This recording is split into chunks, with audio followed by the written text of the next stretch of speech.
It's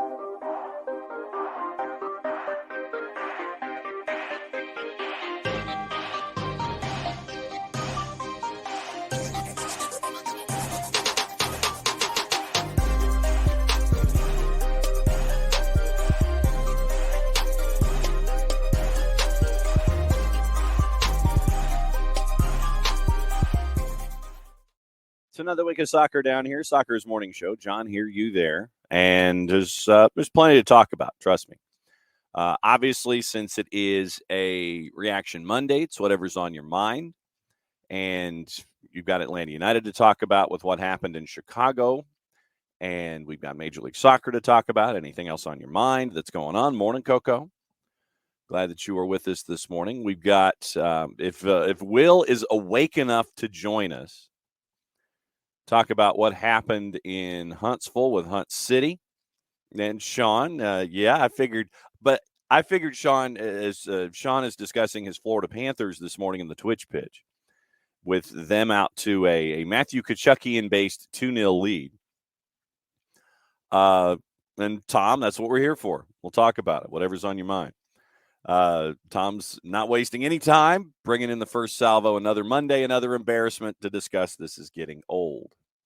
So, like I said, we got plenty to talk about where Atlanta United's concerned. We've got. I know that yes, Will. There you go. Okay, so Will is in fact awake. I don't know if he's recovered, but Will is in fact awake after what happened with Rocket City and Crown Legacy and MLS Next Pro.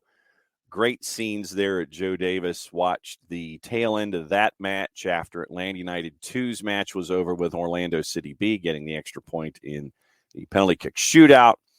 And just fantastic atmosphere. Although after the match, and looking at it from a television perspective, I'm hoping that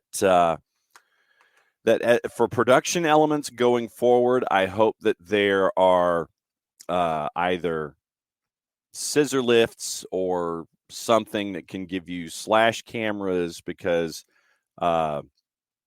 when you look at what's going on from the ground level cameras, when folks get excited, they stand up in front of the cameras. So you need to have the cameras up a little higher. And I know that that's, first time for everything, stuff that you get to learn going forward. But the first thing for me is make sure that the cameras are unobstructed to the rest of us when you're trying to have matches there at Hunt City. So great scenes at Hunt City, and with what we saw with them, it's going to be a really cool scene there at Joe Davis. Fantastic stuff. And so there's that. Will says he's awake and he's driven about 600 miles since the match. Okay. Yes, Ricky, it is Purple Team Hate Week, and we got plenty of that to get into as well. Yeah, and that's exactly right. Didn't put the cameras up high enough, so they need to be up a little higher. Well, like I said, whether it's a scissor lift or some kind of scaffolding, that's the biggest thing that I would look at going forward. But great atmosphere in Huntsville for that match. But yeah, Purple Team Hate Week, after a rivalry weekend that apparently is no longer sponsored by a beer in a green bottle that has a red star. So we got that to look forward to all week long.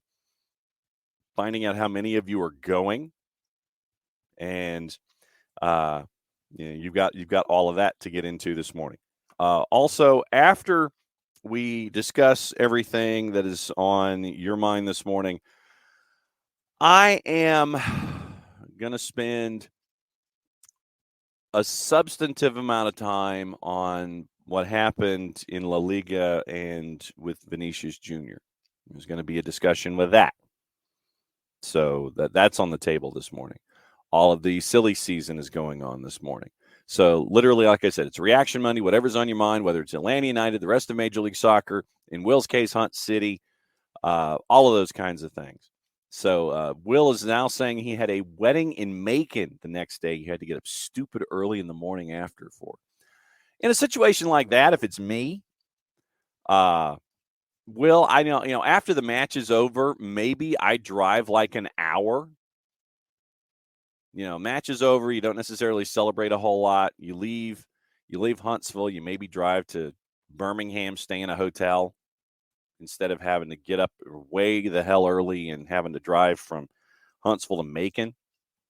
Now, by the way, did see your pictures on social media. Very, very cool. Yeah, Ricky, we'll get into Javier Tebas as well as a part of that discussion.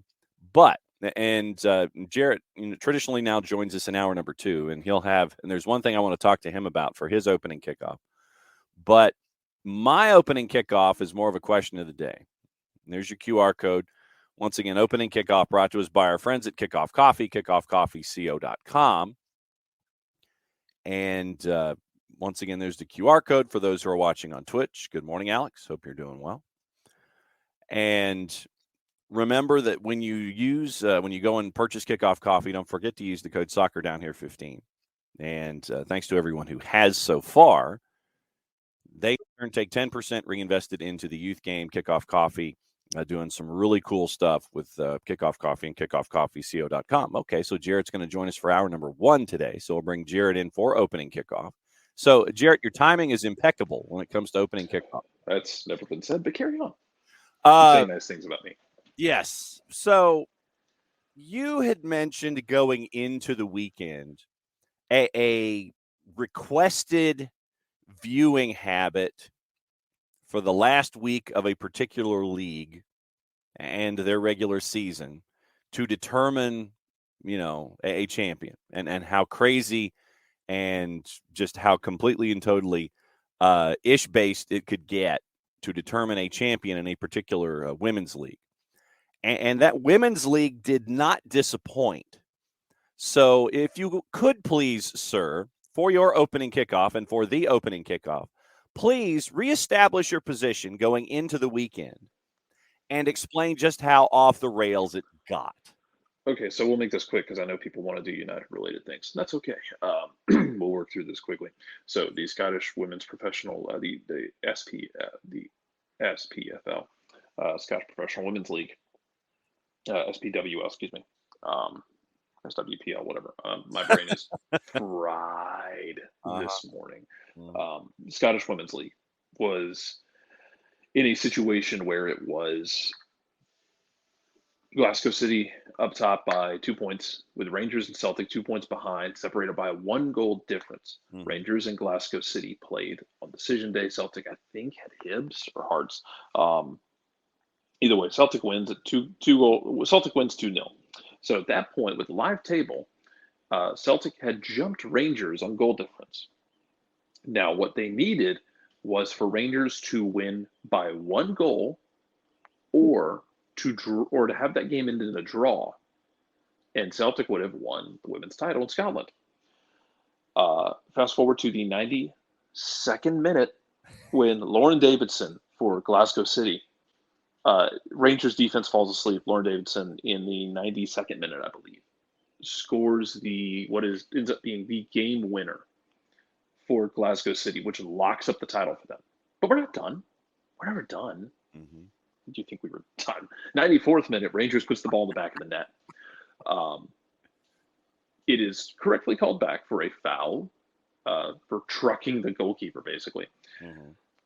But the goal being called back was not immediately piped in. It was very much a Aguero kind of moment where you have I think you had like 14,000 at Celtic Park, which was great because they actually opened up Celtic Park for the women. They turned the Jock Steinen into a safe standing section. It was awesome. The atmosphere was amazing in Celtic Park.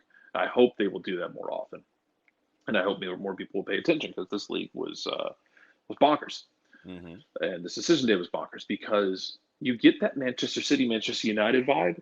Because what happens is all of Celtic Park breaks into this cheer as their game is winding down. Like it's 2-0. Celtic's got it in hand. They're going to be fine. They're ahead of Rangers on goal difference. They've locked up a Champions League, women's Champions League spot as well. So what ends up happening is you get this loud cheer breaking out from around the arena because they see that Rangers have scored. The word starts spreading. Celtic's manager is almost falling to his knees, being overwhelmed. And God bless them all. It took way too long for them to realize the goal wasn't allowed. Glasgow City wins the title. Glasgow City, on the women's side, it went full on Atlanta Braves for a long time. They won, I believe it was 14 or 15 straight titles. Oh, wow. Before it was broken up. And now you're getting more clubs investing in the women's side. We talked about this before, that Aberdeen only recently made their women's manager's position a full-time job. It was listed as like 20 hours a week, which is comical if you want to be taken seriously. Mm-hmm. I have no idea. I have no idea how quickly the news was spreading through Celtic Park, but yeah, Glasgow City wins the title on a 92nd minute goal. Then Rangers has one pulled back because the goal from Rangers wouldn't have won them the title because Celtic had beaten them on goal. Now, if Celtic had drawn, then Rangers would have won the title because they would have had goal difference. But because Celtic won 2-0, they jumped Rangers by 1 in goal difference. So it finishes with Glasgow City 2 points ahead and Celtic ahead by 1 goal on goal difference for that second spot. So there you go. Scotland was stupid for a different reason. Yes, stupid for a different reason. And by the way, if you go to Glasgow City's webpage, you can actually sponsor an individual player. Very, very cool option there for Glasgow City, although more money needs to be invested into the women's side there in Scotland. Okay, that's your opening kickoff, brought to us by our friends at Kickoff Coffee. KickoffCoffeeCO.com. There's your QR code for those of you who are watching on Twitch. Once again, thanks to everybody who is picking up your Kickoff Coffee from KickoffCoffeeCO.com. Don't forget to use the code SoccerDownHere15, and they in turn take 10% reinvested into the youth game. Very, very cool stuff from our friends at Kickoff Coffee and KickoffCoffeeCO.com. So, Jarrett, how would you, sir, how would you describe the match in the Atlanta United Chicago Fire match in an overarching sense before we actually get into individual elements of it? How would you describe the match that happened over the weekend? I will go ahead and venture to say that a lot of folks, myself included, it was hard to keep up with as it was going 90 miles an hour, and I know that folks' stomachs were turning upside down for a lot of it. It was peak MLS after dark, and if you did not have an emotional investment in this game, then it was probably one of the more enjoyable watches of the season. Mm-hmm. The end. Yeah. Because everything beyond that is a matter of, stuff that you're talking about as a fan and lots of frustration. Mm-hmm. Because it's not a game you should lose. It's a terrible draw. Or not a game you shouldn't lose. You didn't lose it. It's not a game you should draw. It's a terrible draw. Yeah. Will says Atlanta-Chicago was a San Jose match in disguise. Basically, it was. It was kind of like we talked about last week. We talked about the Vancouver-San Jose game, but MLS is back. Yeah. It's kind of like that. It was really dumb. A lot of poor moments. Mm-hmm. We had talked, God, for the last week and a half now about staying locked in those big moments. I feel like we should trademark those big moments, and staying focused and staying locked in Atlanta did not. You did not stay locked in on the on the second goal, especially. The first one was weird, man. Like, it's you get the pull away where like you get the movement from Chicago on the front post. Westberg doesn't have anyone on the front post there, and then he's kind of like, it's almost like he doesn't see it curling that front post because you're not expecting it, because it's such a rare attempt to go near post with the Olympico. Mm-hmm. It's a weird one, but set pieces were how they were going to hurt you because they were down a man. Set pieces is where teams hurt you down a man so often. Yep. But it's frustrating for Atlanta because they've been good on set pieces for the most part. They gave up the one in Nashville, but usually Atlanta, especially this year, has been really good on set pieces, offensively and defensively. That one's a weird one. Ish happens. Mm-hmm. You think, cool, get to the locker room, get up 45. You're going to have Yorgos Yakimakis for the second half, who we'll talk about in a minute, because he is on a hitherto unseen run that is damn near unsustainable in this league, but He also has won the Golden Boot in the last 2 leagues he's been in. So who am I to say he can't do it again? Yes. Um, but then the second goal really aggravates me because it's you can argue that it's not a foul. Look, Chicago was flopping around like fish out of water because they were trying to draw foul. They're trying to rack up those card counts. They're trying to level the field. They're Mm-hmm. trying to find opportunities. They're going to do what they're going to do in that situation because they're down a man. They're trying to do anything they can to give themselves a chance. You can't give Shaqiri that much time to pick out a ball from the right No, side where he hits that no, 50-yard dime to nope, Shabilko. nope. And look, Casper Shabilko has come alive in the last few weeks for Chicago. Good for him. Good for Chicago.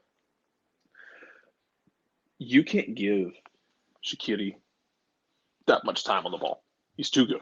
Yep, And I get he is making $8 million a year. I think he's the highest paid player in this league. yep. There's a lot of things he doesn't do anymore. He is not gonna he's not gonna defend very much in the middle of the field anymore. But you cannot have a let off and give him time. You have to. And I thought Jason talked about it during the broadcast. If you listen to halftime, I liked what he talked about it, where it's like you're gonna. I thought you had to weather that storm to 45, get to halftime. In the second half, they're gonna push, but you have to push back. You Yeah, have to push back. You have to, and they're going to try and empty the tank to get up on you, and then they can just sit back in a 10-man box. Well, you weren't intense enough in that moment. You let off. You gave Shaqiri that ball, and it's a great finish in the middle of the box. But you can't give him that much time. And mm-mm. that was really frustrating because you're up a man. You should be burying them. And your response to that was great. And I'll credit a lot of that response to Yorgos being on the field because I think he is, at this point, we talk about leaders. There's different kinds of leaders. Yorgos is that guy. He is the very vocal, I'm going to drag you across this barbed wire through hell or high water. If I have to, you can walk or I will drag you sort of leader that this team has right now. He is I that think dude. Quoting I Marcellus. think I think Brad is that guy when he's on the field as well to keep everybody in the right mindset. Yorgos is that guy when he's on the field right now without Brad, and it's a credit to him for taking that mantle because he's only been here for a couple of months Mm-hmm. and he has not shied away from it. I'm sure some guys would shy away from taking on that sort of leadership role with a club. He has not done that. Especially being here so quickly. Does a great job. You get the goals from him. The second one, his second goal, the team's third goal, is the kind we've been waiting on. Where like he's been timing those runs just like a quarter second off, Mm-hmm. where he's just barely been offside in the earlier games. Now I think he's really building that chemistry with Almada and with the rest of the midfield and the attacking players, and then you get it perfectly timed. It was weird because I know Doug mentioned it's like he looked way offside, and in live action he really did. It was one of those that when you watched it if you watch that clip back in live, I thought he looked way offside too. When you slow it down, it's flawless. Mm-hmm. His arm is off. His arm can't impact the play. Whatever, rest of his body's on, and you get it, and then you should be defending, and you can't give up that third goal. You can't. I don't care. You can there's not really an excuse for it because No. you're up 3-2. It's 10v10 because, and we can talk about the card in a minute. Yep. The shotgunning of cards by Louise. Woo. But you can't give up that goal. You absolutely can't. You have too much talent on the field to give up that goal. And I think what really angers me more than anything about it, and what really angered me in the moment, was it's not a matter of fight with this team to me. They've shown you they have fight. Go look at the Red Bulls game in Mercedes-Benz. They've shown you they have it within them to grind it out, to find that result on a tough night where it's going to be physical and things might not be going your way. I know you're tired. Just get to the whistle. They've shown you they can do it before. Mm-hmm. And they have it in the last few. I mean, between Toronto was a little bit different, I think, but not entirely different. And this was just, it's a draw you can't have. As for the overarching picture, hey, you know what? They're playing like a team that's trying to win games 4-3.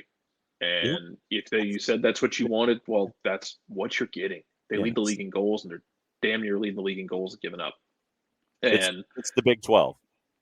yeah, man, it really is. This is Dread Pirate Leach, God rest his soul. This is Mike Leach in MLS form. Atlanta's going to go for it. They're going to leave themselves exposed because they're going to get bodies forward. But they're having those moments late in games where you need to be able. And I get it. You're not going to change your identity. There's two different things. Like you didn't change your identity for Red Bulls. It's not the same thing when you're talking the identity in the end of the game. But you got to find a way to ratchet down. God bless Machoke Joel. I thought he brought a lot to you offensively in that game. Um, at the end, man, when Ronald Hernandez has to step out on the cross on the third goal, that he shouldn't have. If he's supposed to be playing more as a third center back because Chicago's throwing things forward, like Machoke's kind of standing out there in the middle of nowhere. He's got to find a body. He's got to find the ball, or he has to find a body to be on. Yeah. You didn't handle the scramble well. And you needed all 10 guys to be locked down mentally and to be pushing hard to get it across the line, and you didn't. Yeah, it is insanely frustrating. So yeah, where do you want to go with it? Because there's a lot of things to pick apart within it. Well, I mean, a lot of folks have been discussing the second yellow specifically on Luis, and I didn't like it. No. I didn't like it, but also when you go back and look at it in slow motion, I don't know. I actually don't know if he touched it. Yeah. But you cannot. The referee was alternating between everyone gets a yellow and no blood, no foul. Uh-huh. At different points of the night. And when Bart You comes can't give him on ammo. Wednesday, we will discuss inequality or just the whiplash effect when it comes to how you administer a match, and in this specific case. So hopefully Bart will have recovered from whatever he has been sick with, so we can discuss whiplash with officials on Wednesday. And to Jason's point, so like this is one where, so I'm assuming that Hernandez was tucked in because Chicago's throwing things forward. They're throwing two strikers up top. You've got a third man in to try and have the extra defender. I'm assuming he's tucked in there, and you're asking guys to defend. For me, it's not Pineda straight to jail in this. To me, it's serve players straight to jail because you can scream from the sidelines to get blue in the face. Mm-hmm. You can't do it for them. The players have to go out there and execute those moments. And there was entirely too much space for the second goal in a row that Chicago would end up scoring between Shaqiri, the ball, and an Atlanta United defender. You cannot. And I was talking. I cannot imagine the answer to the solution, and the things being said were not defend like you might die if you give up a goal, because they were acting. They a bunch of them were playing like that, but you can't have individual mistakes like that. And your manager can tell you that all day long, but guys have to go out and actually execute that strategy. You know what I mean? Yeah. So I am as cross with some of the players on that one as anything, because it's not a complicated answer at that point. It's 3-2, it's 10-10. It's been a weird game. Just get out of there. You're in position to get the win. Everybody defend. Yeah. Everyone didn't defend. Yeah. And I was discussing this last night with Eric Slaughter when I was on 92.9 with him. And I was trying to explain what Xherdan Shaqiri is and who he is. And I said it this way. I said, yeah, he's making $8 million a year. He's been an incredible disappointment for Chicago. He has not been that guy. Capital T, capital G, italics, bold-faced, underlined, exclamated. He has not been that guy. And Shaqiri, for everything that he is not doing, he reminds me of that point guard that you have that literally can, he can throw a pass from anywhere to create a bucket for a basketball team at any given moment. But the thing is, with that point guard, you cannot give that point guard space because of the imagination that he has. It happened on the second Chicago goal where literally he's over on the right-hand side, and Will mentioned in the Twitch pitch that he's screaming. Basically, it's like, okay, Shaqiri has the ball, screaming for someone to go and defend. You literally just see this semicircle of green around Xherdan Shaqiri, and he is flush to the center line just inside it, and he drops a dime on Kasper Shabilko. Shabilko chests it down, finds Haile Selassie. Haile Selassie works his way, shoots it around the screen that was set up for him, and it goes past Quentin Westberg for the second goal for them. Then on the eventual game-tying goal, you see all of that space that's there between the defense and Xherdan Shaqiri. Inside channel, working down the left-hand side, and then Shaqiri spots the opening, passes to the left, ball goes in inside the 6, and then it works its way into the net to go 3-3. You cannot give Shaqiri that kind of space, period. And it happened more than once. No, you can't. And it's got to be part of the conversation of, hey man, if you're not going to do the job, I'm going to put somebody out there who will, because you can't give them that space. We talk about, you don't want to give Almada space. Set piece Almada is a different animal because you kind of have to give him 10 yards of space. Yeah. Which is why the first goal for Atlanta is so funny, because there's nobody there for Andrew Gutman, because the gravity on Almada is basically a supermassive black hole. You have everyone in and around the wall doing everything they can to try and protect that upper 90 where he has just feasted. He almost feasted. It's fair to wonder, man, if Chris Brady isn't with Chicago, if Atlanta doesn't win that game with more goals, because Almada damn near scored 2 more off of free kicks. Yeah. So, hey, Chicago, send your kids to the U20s next time so we can feast. There you go. Think of the national team. Don't think of yourself. Because we kept we sent Caleb and threw Derek Etienne out there. Be selfless. Be selfless. But it's hilarious because then he wrong foots you, tries to go low to the right or low to the keeper's left.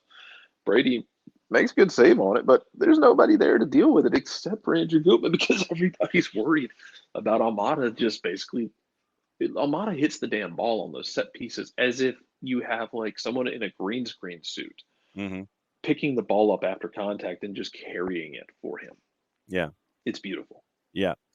No, but I know a lot of folks are, like I said, we'll talk about it on Reffing Down here with Bart when he comes on Wednesday. But if you are Luis Araujo, you cannot give any kind of thought to Rosur Mendoza. You can't open that window for him to even if you barely, and I'm going to use air quotes, even if you barely touch a dude, or even if you don't touch him, because of how Chicago is acting on the field, trying to even things up, you cannot give that kind of an opening.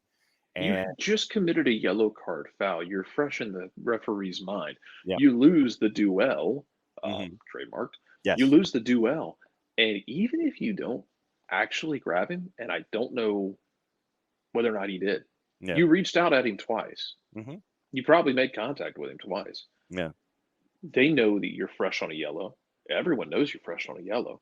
They have a chance to even it to 10. Yeah, he's going to go down.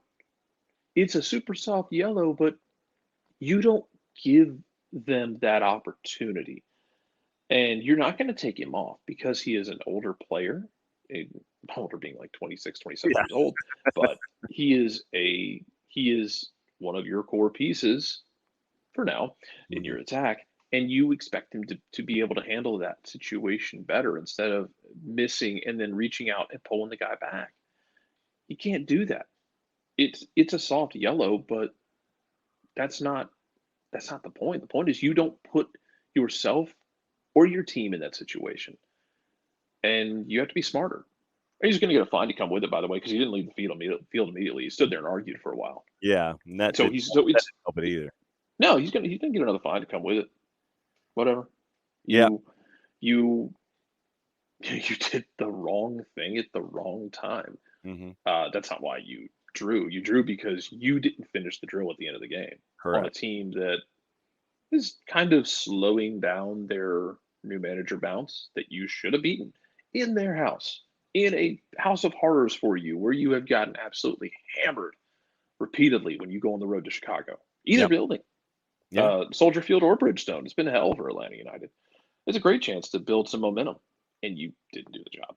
Yeah. I don't know what else. I don't know what else you can say about it, man. You had it there and you didn't do it. Yeah. Louise absolutely let you down there in that moment too. And I get that it's a soft yellow, but you can't reach out and Yeah. grab him. You can't reach out and try and grab him, even if you whiff on it. Mm-hmm. You can't do it. You can't do that. No, and Chicago is going to try and bait you. They did. They tried to bait you over and over again, trying to get calls. There were some very cynical moments that Chicago had to try to either even things up or go 10v9. Yeah. And they're going to try and slow the game down too, if nothing else. Like, yeah, they're going to, because it's 11v10. The Yep. game's already physical. They had their own potentially dumb moment just to go down to 11v10 to lose it, man. And Atlanta's going to play physical, and Chicago, at the very least, they're going to slow those moments down and slow the pace of the game down and slow the rhythm of the game down to try and keep Atlanta from doing anything. They're also going to try and drag things out to see if they can't talk you into a card, to rack up cards, because then you should theoretically change the way you're playing if you're on a yellow card. We've seen Abada do that in the past, where he is generally more reserved with the ferocity of his tackles, for lack of a better word. Yeah. He'll still play physical, but he's not going to go in as aggressively when he's on a card. Yeah, man, like Luis's is just frustrating because you're beat in that moment. You're fat. Look, man, Luis is faster than most people on the field. Dude, just be fast. Yes. You don't have to reach out and grab him. You don't have to try to reach out and grab him and give him that opportunity to go down, and give it the opportunity for the ref to give you that second yellow and to even things up and get rid of the advantage. Because then you make it even more difficult to hold on at the end, which they still should have held on. That's not why. Again, that's not why they drew. It wasn't anything. It wasn't just that.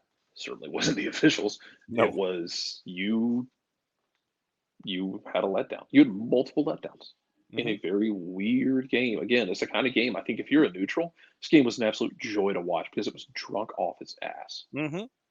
But man, this summer window is going to be interesting because Luis is gone now. Yeah. Which good for him. Go home, be a family man. Absolutely. Go full Street Fighter with it. Yeah. But Amada's probably gone. And in a perfect world, if everything clicks right, you'd love to have him here on, like, you'd love to sell him and have him on loan to the end of the season before he returns to his next club. Yep. That might not be the case. We'll have to see, but you're going to have decisions to make because you have those guys that you're going to have decisions to make on them. I think you're going to have decisions to make elsewhere. I mean, Derek Etienne Jr., I think as great as he is for that locker room, for his attitude and for what he brings you in the locker room, he hasn't brought it on the field for you. Mm-hmm. You needed more from him. And I liked the move when you made it, man, because you brought in a guy with MLS experience to play on the wing who has succeeded in multiple places. It is not clicking.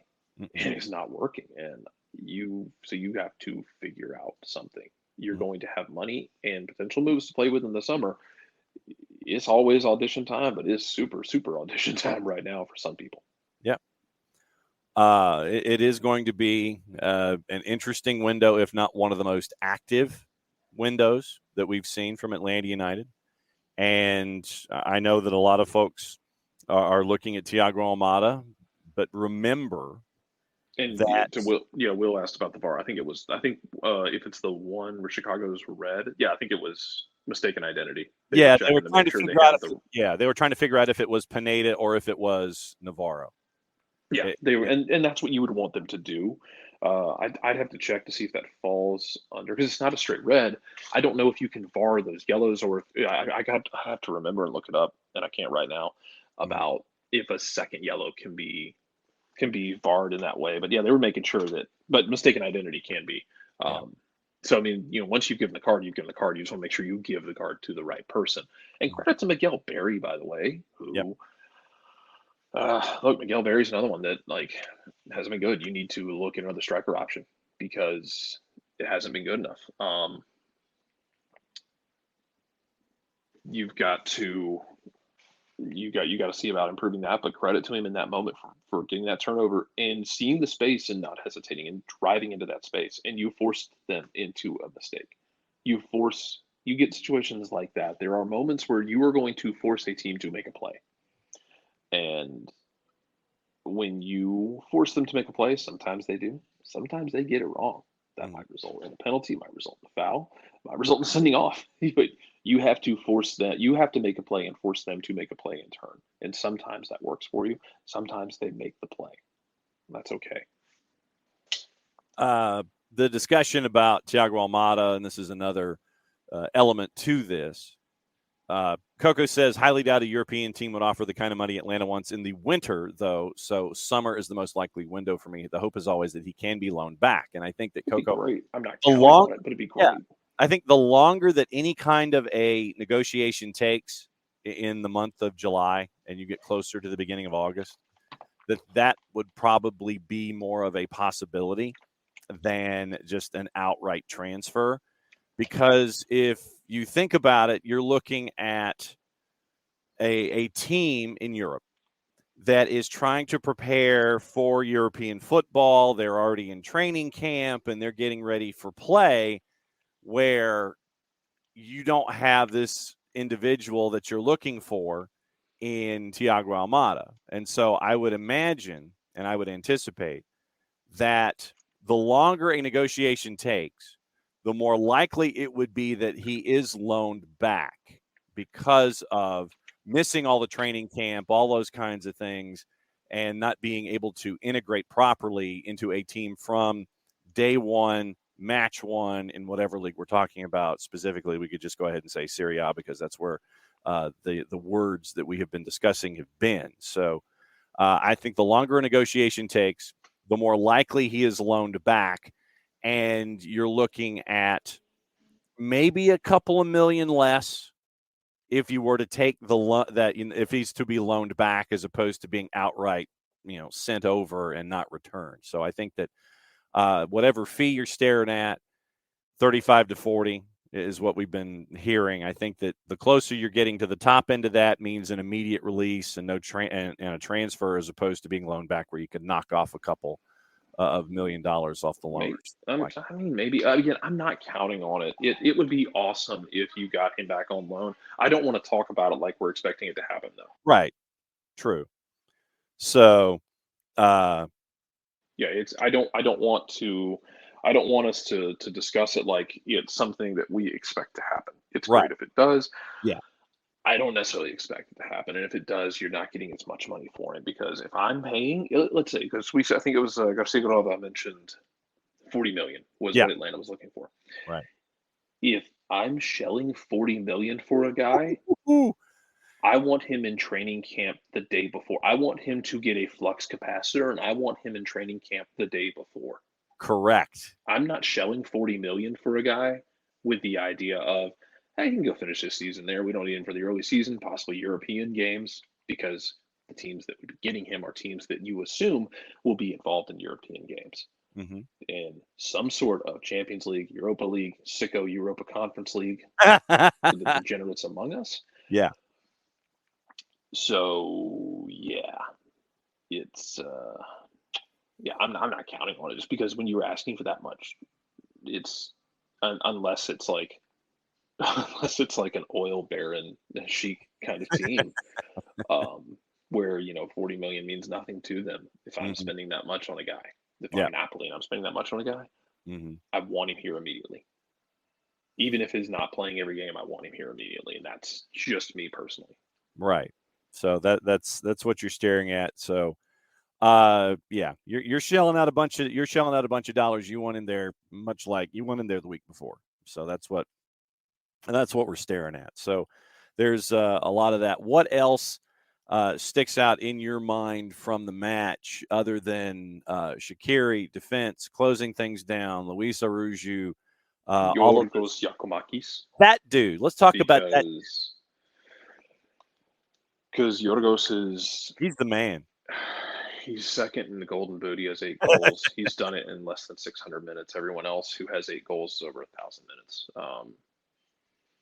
He'll slow down at some point, and that's fine because he's been everything you needed him to be. The movement, the work, he is. It is frankly startling at this point how different that team looks with Miguel Berry up top and Yorgos Giacomakis. And I get I understood why you took a flyer on Berry because you're not paying him a lot of money. Right. The question being, hey, well, he put up numbers in Columbus. He didn't put up numbers in DC, but Jesus, that DC team last year was a health hazard. They were not good. No, they were awful. And so if you wanted to see like, hey man, maybe that was more DC than him, but Miguel Berry has not been that guy this year. And I think if you were going to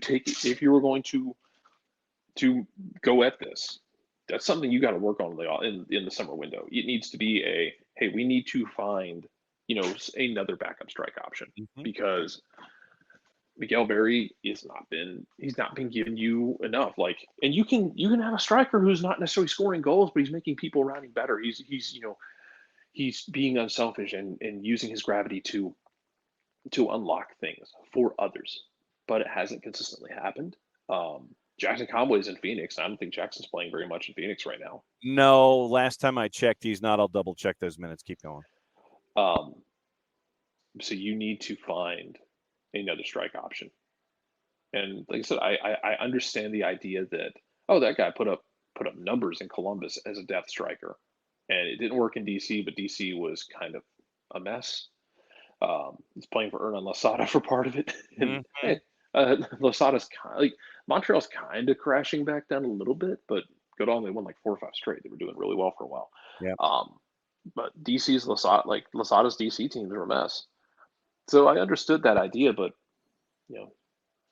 half a year into it and it hasn't worked right. That's something you've got to look at this summer. If for no other reason, and to Tom's point, and Tom, it was good to see you the other night. That was cool. At Reverb. Yes. I don't think you'll ever pull the plug just because all you want to do is get in the playoffs, man. Like, it's a playoff setup. You might get in the playoffs and get waxed in game 1. You also might get in the playoffs and do some really weird stuff and have some really weird stuff go your way and make a run. You just got to get into the playoffs. And in a league where damn near everybody can get into the playoffs, I cannot endorse just packing it in for a year. Because you're going to have, it's the summer window. You're going to have 2 DP spots open. And you're going to need to figure out what you want to do with them and how you want to fill them, because the summer window is probably going to be your best chance if you want to go shopping in Europe to get guys and to bring them in here and have them go. We'll see. But yeah, Yorgos he's been everything you could have asked for. He's trying to rack up another Golden Boot in another league, and God bless him for it. It's genuinely hilarious at this point that he is just casually scoring goals. Damn near scored his hat trick and just kind of mishit the ball at the end. To answer your Jackson Conway question, 7 matches played so far this year, so about half of the matches, but he's only played 43 minutes, and he's been subbed on in all 7 of those matches. No points, no goals, no assists, anything like that. He's won 2 tackles, so he's 2 for 2 in 43 minutes with Phoenix this year. 2 clearances, 1 interception, 8 successful passes, passing accuracy at 73%. Passing accuracy in the opponent's half, 7 of 8 successful passes, one dribble. He's won a foul. He has given 5 up. He has 1 yellow and a red. So that's Jackson Conway in Phoenix for you right now. Rocco Rios Novo, by the way, leads the Western Conference in saves with 39. So, and he also and he leads USL Championship in saves with 39. So he's so Rocco's doing well, and Jackson Conway is not really getting a whole lot of work in Phoenix. So that's what you're staring at right now with Jackson. Yeah, which sucks because like Jackson, he's a good kid. I mean, it's not. Like USL might be his level. Yeah, it might be. Which is fine because he still gets to play professionally. He still gets to make a career doing that. Mm-hmm. It sucks because it would be awesome to develop that homegrown striker because of the salary cap implications of having somebody be that guy, but it's tough to it's tough when it's tough to watch him when you want to see him. Yeah, we thought if he can go out to Phoenix and thrive, yeah, and really make a name for himself out there. It hasn't worked, but hopefully he'll be able to make it work at some point there or somewhere else. But I don't. I mean, he's not. I don't think he's an MLS striker at this point. No. Even like right now, even a depth striker. He and credit to him for go back into 2020 where he gave you what he could, and he gave you some sparks in that 2020 season where it was like him and Adam John, mm-hmm. which was a hell of a time to think about. I still get heartburn about it at times. Yeah, man. Yeah, yeah. Tom, like Jackson's a nice kid. Mm-hmm. He's got a good head on his shoulders. I think USL might be what his right now what his ceiling is now. If he unlocks it and finds another gear, that'd be awesome. But USL, I think, is what he is, which again is fine. You can make a living doing that, make a damn good career for yourself if you can be, in his case, a hardworking target forward who can be goal dangerous. Yeah. But it's got to be in the right system for it. Yeah. And if there is, with the development that you're seeing from the Atlanta United Academy, if USL Championship is the highest that an individual goes, that's still a pretty good career. You're still creating professionals. You want everybody. It's the same thing like when we talk about signing day with football. Like, yeah, you want all these 4 and 5 stars guys to just like blossom and turn into absolute monsters. Yeah. And to be able to do the job long term. And you want them to grow and develop into guys who contribute to your program long term and have like legacy careers like video game style, but it doesn't work that way. But in the same sense, if your academy can spit out guys who can do it at a professional level, even if it's not necessarily with you, it's still good for the academy. It's good for the kids. It gives, a guy like Jackson a chance to play professionally. We've seen a number of guys be able to make that move, not necessarily in MLS, but you want to create more of those down the road. And you hope that as the academy continues to churn out, you get a higher percentage, and there will be ebbs and flows. There's going to be times where you get a class where you're going to end up with, 3-4 guys who can play for your first team and make considerable impact. Mm-hmm. You're going to have some classes where you might get 1 or none some years.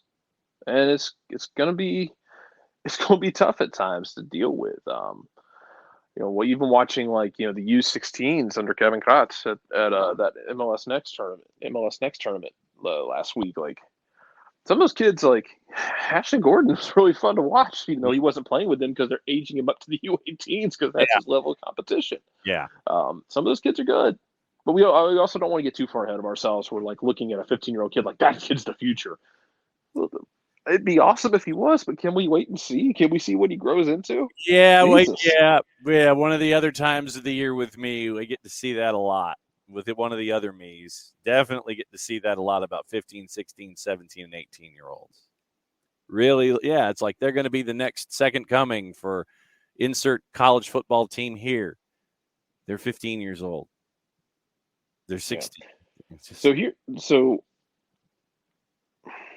here's something like to Niall brings up with Sosa. Like, mm-hmm. how do you balance that with with Sosa going forward with where he's had trouble staying healthy. When he got here, man. Like you remember when he got here in 21, it felt like, oh, they just got themselves Mm-hmm. they just got themselves a six who they're going to sell to Europe in a couple of years for a lot of money, and just he Yeah. hasn't been able to stay healthy. Yeah. Franco Ibarra has been taking those minutes from you. Granted, you are going to need Sosa in this upcoming week because, Question. surprise, Franco Ibarra is suspended for Orlando because 5 Uh-huh. yellow cards. Yep. Which fine. I feel like your six is where you're most expecting that.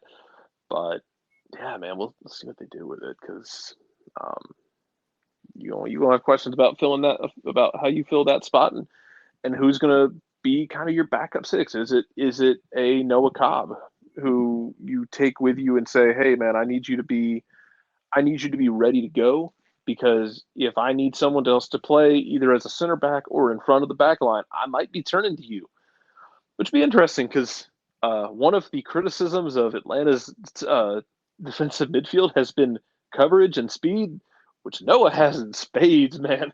Mm-hmm. Noah Noah Cobb is real high on that list of much faster than you think he is when you Yes. look at him. Absolutely true.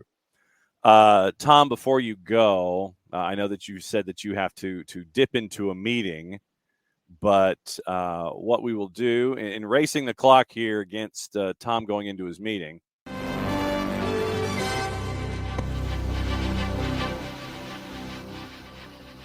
MSP Sports Capital has signed an exclusivity agreement with Everton owner Farhad Moshiri. The U.S.-based investment group has been in talks with Moshiri for a number of months and is in pole position to provide investment into the club. News comes as Everton head into their final match of the season this Sunday, 2 points above the relegation zone. And a win on the final day against Bournemouth will secure their safety for yet another year. So keep an eye on MSP Sports Capital and what we're seeing with Everton, because we mentioned investment and they need it, and they need to get away from Farhad Moshiri. So MSP Sports Capital is tight right now with Everton on the possibility of a purchase. You mentioned Franco Ibarra. And thanks to our friends at FB Ref, this is where I like to keep up with statistics and things. Franco Ibarra, top 1% in Major League Soccer in both tackles and blocks. Top, he's 58th percentile in interceptions, top 20% in clearances, and top third in aerials won. So that's what you're getting from Franco Ibarra this year when it comes to his statistics and the complete scouting report. Drifting into those numbers. We always like to look at the sandpaper. Passing numbers are in the 60 percentile when it comes to completions and distance and things like that. Short passes, he completes about half. Interesting, the longer the pass, the higher the completion rate. Completes about 2 out of every 3 in medium range. Pass completion, long range passing at 71%. Pass types and goal, shot creation. Defense is where really it is. Tackles 1, tackles defensive third, tackles middle third, tackles attacking third. The first 4 categories, top 1 or 2% in the league. Top 14%, 86th percentile in tackles in the attacking third. Dribblers tackled, top 1%.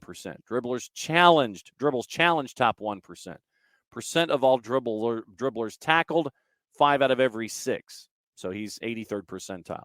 Top 1% in blocks, top 1% in passes blocked, top 1% in tackles plus interception numbers, top 20% in clearances. Possession, top third in touches, top 20% in touches in the defensive in the penalty area, top 20% defensive third, top 20% in middle third, top third in live ball touches. Fouls drawn by Franco Ibarra, top 2% in Major League Soccer this year. Tackles won, top 2%.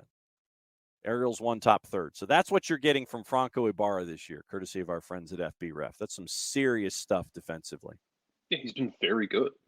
I'd say he's been underrated by a lot of people for what he's been giving you. Because like Franco Ibarra, to his credit, Franco Ibarra knows what he is. Mm-hmm. Like Franco Ibarra is not out there pretending to be something he's not. He knows what he is, and he knows right now how to be that. And it's absolutely what you've needed. You've needed someone to be sandpaper and grit. Mm-hmm. You've gotten it. How much longer are you with us, sir? Like a minute. All right. So what else is on your mind before you go? I mean, just disappointing performance. You have a week to regen. Hopefully, Yorgos is ready to go 90 minutes. Because we had this discussion after the game that like there's a difference between being game ready and he can be healthy, 100% healthy, but that doesn't necessarily mean he'll be game ready. Yeah. For 90 minutes. So you're working your way up to that. This last week made it really tough for you to get game ready because you played Sunday. You didn't have much time to train hard. You played Wednesday. You didn't have much time to train hard. You played Saturday. So now hopefully he's able to give you 90 minutes. Yep. So there you go. And we'll catch up with you tomorrow. Yeah. All right. Thanks a lot for hanging out with us on a Monday. There goes Jarrett Smith. And to answer your question, Tom, about MSP Sports Partners, I want to say that they are the Genoa Group. And there are others that they are tied to, and I'm trying to grab the number really quickly. No, that was not the article that I was looking for. I know this makes for tremendous radio. Let's see. MSP Sports Capital. All right, so we need portfolio. All right, so portfolio is Estoril, Adalcorson, Beveren, Augsburg, Brøndby. And yeah, I think that they're tied to Genoa. I don't think that their website is up to date. So no, that was where that was. Jam Najafi, we mentioned him yesterday. We went on the back page yesterday and kind of went into this idea about 777. Where is it? All I'm getting is like links and things here. It's like, spot me a minute, Tom. I know you're heading into a meeting. I'll try to make this quick. Brøndby, Alarson, Estoril Praia in Portugal. Let's see. 777 believe to do this. I'm looking at pictures. I'm looking at pop-up windows. Yeah. Brøndby, Alarson, Estoril.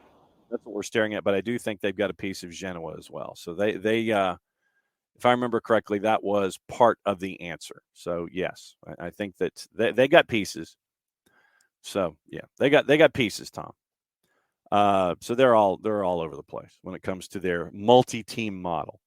So now that we're in hour number 2, it is time to cut a promo and go through whatever else is on your mind this morning. And so now that I finally have taken everything out of loop and finally found the right piece of music, here we go. Rotor-free, clean, fresh air, one place you know it's a Lemonized service. Proud sponsors of everything you are code over my watch. You watch live. Lemonized service deodorizes enclosed spaces like houses, apartments, and condos. They've created a customized solution that eliminizes all organic odors, including those like pet, cigarettes, and food. Realtors and property managers use the Lemonize service to eliminate bad odors to help them sell or rent their homes that much faster. It's a turnkey process, makes it easy to work with realtors and property managers. Kind of the environment, offering a green way to get rid of odors without any kind of toxic residue whatsoever, different than Febreze or other masking agents. Because when you grab that masking agent that is either under the sink or above you in the cupboard, you spray it in the air. There's a reason they call it a masking agent, because all it does is mask the odor. It doesn't attack the problem like our friends at Lemonize do with their proven scientific formula. Pricing very, very easy, one of two ways, either by the cubic foot or parts per million, and come up with a price that's affordable for you. Offering results in 24 hours or less. If you have any questions, frequently asked or otherwise, one place you need to go, it's their website. And this is where I grab my pen, because this is part of the homework assignment. After the .com, we go Lemonize.com, go /Atlanta, so they know what part of the world that you are addressing them from, so they can help you with your issues. Full homework assignment, ELIMINIZE.com /Atlanta, Lemonize.com /Atlanta. Elimini Service, proud sponsors of everything SDH. For odor-free, clean, fresh air, one place you need to go, and it's Elimini. And I know that we were talking about Santi Sosa, and I think that when Santi Sosa is 100% healthy, if you look at the Toronto match up north of the border from a couple weeks ago, that's the Santi Sosa, and he had that string of matches when he was healthy. That's the Santi Sosa that you're looking for. So that's what you're staring at when it comes to a healthy Santi Sosa. Going over what you guys were discussing this morning, I'm going to try and see if there's anything that that we missed when it comes to player discussions, what happened in hour number one, and looking at everything with Atlanta and a frustrating night in Chicago. We talked about Luis. Like I said, coming up here in hour number two, we're going to go completely through the Vinicius Jr. situation, all of the comments that have come forward, and literally we will go through it because it is another round of stupidity down here. And frankly, if I'm a player and I see all of this stuff, and we may just be gravitating into the discussion about Vinicius Jr. and circling back to Atlanta United. If I'm a player that is incredible and incredibly gifted and love what I do, why at this point would I go to La Liga if they're acting like this? Why would I know we sit there and we can look at the teams that are there. We can look at Barca. We can look at Real Madrid. It's a fantastic drawing card. And the fact that they might be interested in me as a talent is incredibly humbling and overwhelming. But because of what we continue to see out of not just fans,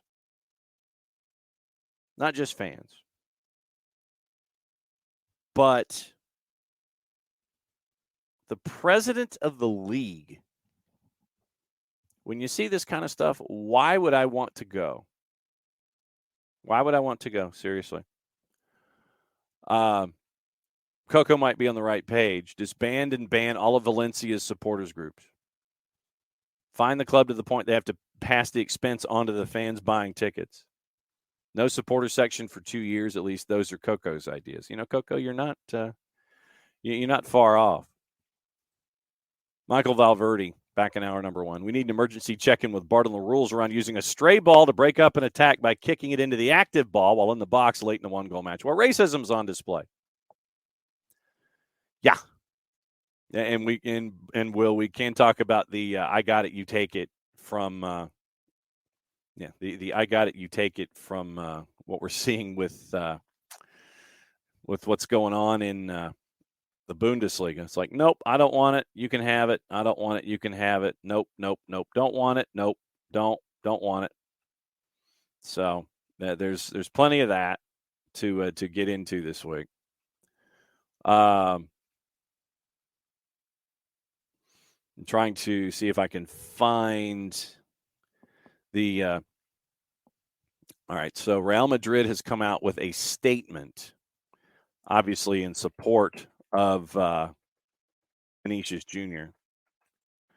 And the other element in this is after the match, you had this really cool thing where Carlo Ancelotti, you have your press conferences after the match.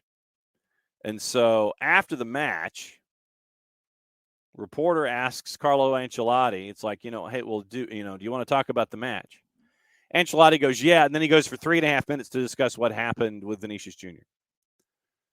This morning, about an hour ago, the video was released. Real Madrid's president had a meeting with Vinicius Jr. expressing his support and affection. This is from their Twitter feed and how they worded it.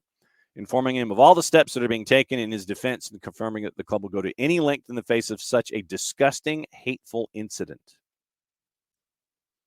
And so 3 hours ago, so 7 o'clock our time, Real Madrid strongly condemns the events that took place yesterday against our player Vinicius Jr. These events represent a direct attack on the social and democratic model of coexistence of our state based on the rule of law.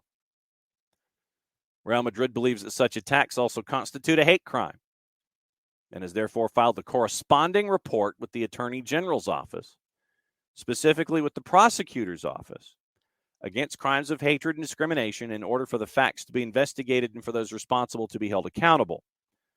Article 124 of the Spanish Constitution stipulates that the role of the public prosecutor's office is to promote the pursuit of justice in defense of legality and the rights of citizens in the public interest. Given the seriousness of the events that took place, Real Madrid has appealed to the Attorney General's office without prejudice to its standing as a private prosecutor in any proceedings that may be initiated. So that came out from Real Madrid this morning in an official paragraph. Official paragraph and an official statement.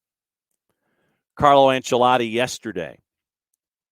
Man, like I said, I love the fact that Ancelotti's like, so you want to talk about I'd like to talk about the match. The reporter, Ancelotti goes just off, as he should. So, in the press room after the match against Valencia. Did you think about replacing Vinicius Jr.? Actually, let's go back. Coach spoke about everything that happened during the match. Once again, this is from Real Madrid. Quote, I'm not the best person to say what to do, but you can't play football like that. I would say the same if we'd won. We didn't play well. It's difficult to look for motivation. This is too serious. They threw a ball during an attack. They insult Vinicius Jr. all the time, and then they show him a red card.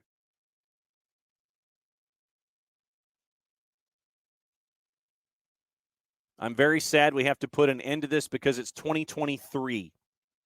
Racism shouldn't exist. So, yes, officially, this is the segment of stupidity down here. It's true that now there's a protocol. The referee has explained that you first have to warn people, and if they do it again, we go home. Did you think about replacing Vinicius Jr. was the question. I talked to him during the match. The atmosphere was very heated, Ancelotti said. Very bad. I asked him if he wanted to continue playing because the atmosphere was racist. It didn't feel right to me. I've never thought about taking a player off due to racism. It's never happened to me. Not like that. It's unacceptable. There is a problem in the Spanish league. It's not Vini Jr. Vini Jr. is the victim. We're all standing with him, but we're sad. Like I said, and this is directly after the match. I haven't spoken to him because he wasn't angry. He was sad. The game should have been stopped because it wasn't just that one person going crazy, but the whole stadium went crazy. Question, what's the solution? Although there are many anti-violence allegations, nothing has ever happened. The solution for me is to stop the match. It's obvious. This can't carry on. He's the player who gets the most fouls and the most insults. The referee said he should carry on, and I said to him that I was going to take him off. He told me that if that were to happen again, the protocol would be followed. I have never considered subbing a player because he's being insulted, end quote. Then discussing the sending off, and this is where we're going to earn our explicit rating today. Quote, the stadium was shouting, monkey, monkey at him. Once again, that's Carlo Ancelotti, post-game comments, Real Madrid website. The stadium was shouting, monkey, monkey at him. He's just a kid who likes to play football. He wanted to keep going, but in this situation, it's so tough. The VAR has invented an aggression that didn't exist. He tried to free himself from an assault, and he was sent off. Our fans won't be able to enjoy watching him in the next game. No word whether or not after this came out if Real Madrid's going to appeal the red card. Did the referee stop the match because they were calling him a fool? No. He stopped because he initiated the racism protocol. Doesn't matter whether it's a monkey or a fool. The referee stopped the match because of a racism issue. If he's called a fool, he doesn't stop the match. The fan who insulted Vinicius Jr. I don't know what happened to him. I've never seen a whole stadium making racist insults. I've never seen it happen before. All the young players have to improve, but we have to take into account that when a whole stadium insults you, young players are not able to stay calm. His reaction is normal. The club, myself, and his teammates support him all the way.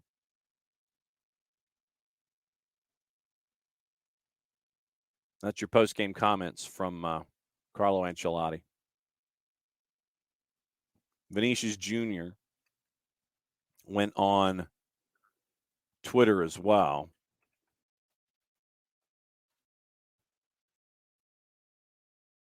And I'm going to read his comments.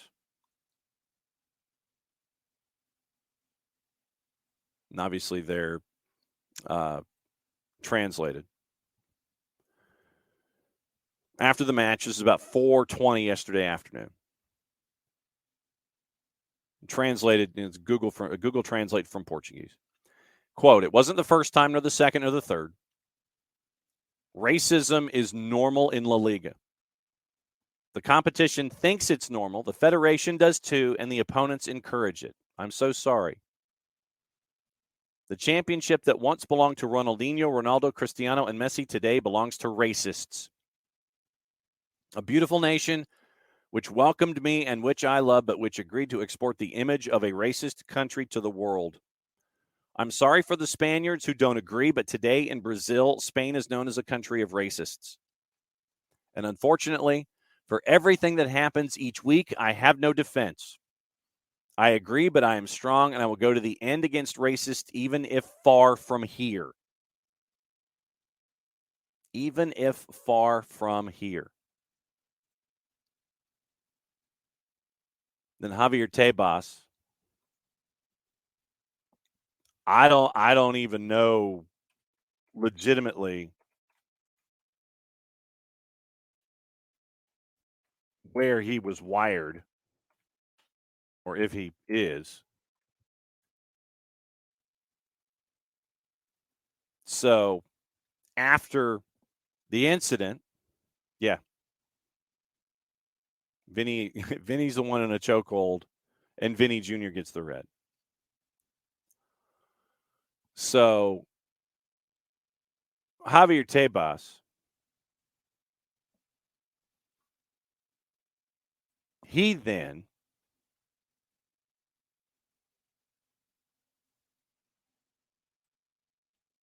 said what he said. And I want to get the quotes right once again.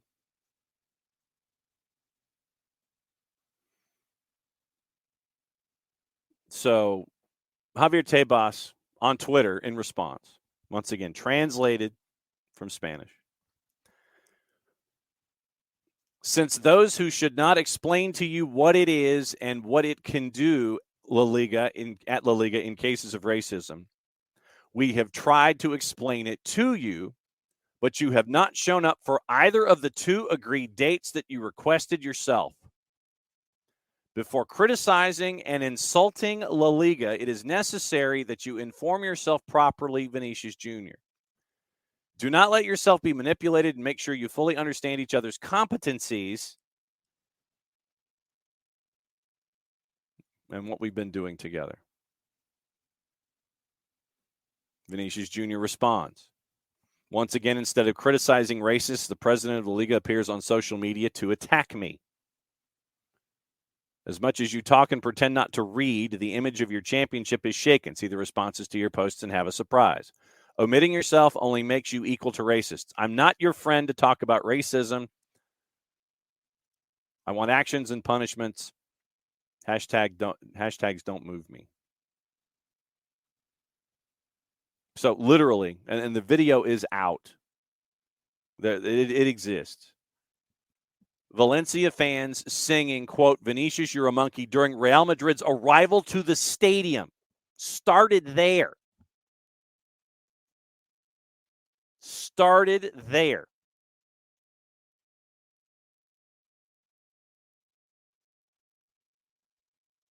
That's where it kicked off. So basically, Vinicius Jr. makes the comments. Javier Tebas decides, instead of addressing the issue, to attack Vinicius Jr. for apparently, allegedly, not showing up for league meetings to discuss this. Basically, and I'm paraphrasing the activity here, Tebas is attacking the player instead of attacking the issue. That should say plenty about where the league is when it comes to responding to problems. One of your star players calls out the league, president of the league sits there and calls out the player. When the evidence exists in multiple forms, walking in the building at Valencia, walking in the building, it starts. And it continued and did not stop. Then a player for the home side basically puts Vinicius Jr. in a chokehold, and Vinicius Jr. is the one that gets the red. And the president of the league decides to call out one of his star players, the one who is directly impacted by classless fans. I don't know how many of them were involved in it, but the fact that they did it, they still did it. Classless fans at Valencia deciding that that was how they wanted to spend their afternoon, chanting racist things at one of the stars of the game on this planet. And then the officials giving that player a red card.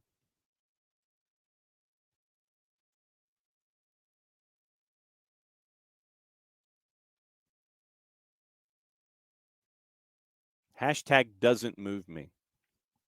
And remember, well, let's go back a little bit here.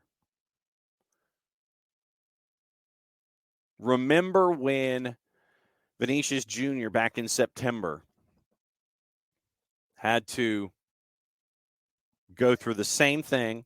Atletico Madrid supporters called Vinicius Jr. the same thing at the Wanda Metropolitano.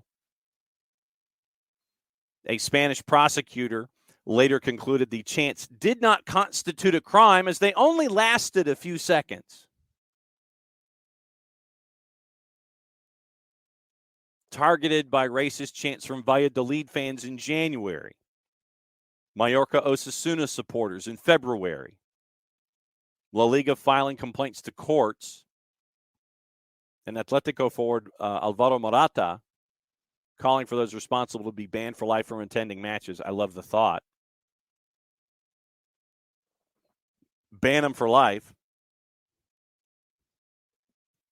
But the larger element in this, okay, so great. You want to ban a fan for life? Great. Cool. Good on you. When the prosecutors get serious and the police get serious, then maybe I'll get a little more excited about it. Until something happens, this will continue to happen. And I know that sounds kind of simplistic. But first and foremost, this should not happen. Second, the fact that it does means that things need to change. And third, until people in positions of power, parenthesis, league presidents, comma, etc., period, close parenthesis, focus on correcting the problem instead of calling out the player. It's like, well, bruh, you didn't show up for 2 meetings, so this is on you, basically is what he's saying. That is mind-blowing that you would have a president of such an impactful league on the world stage sit there and call out the player. Not say that the situation yesterday or over the weekend was uncalled for. Needs to stop. We need change in this. We need to consult with local officials, find out who is responsible. use all the resources we have made available to us. Nah, we're going to call out the player instead.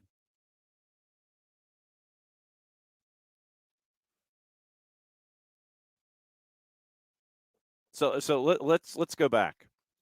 Atletico Madrid, Valladolid, Mallorca, Osasuna. All of that, all those instances. And remember being hanged in effigy?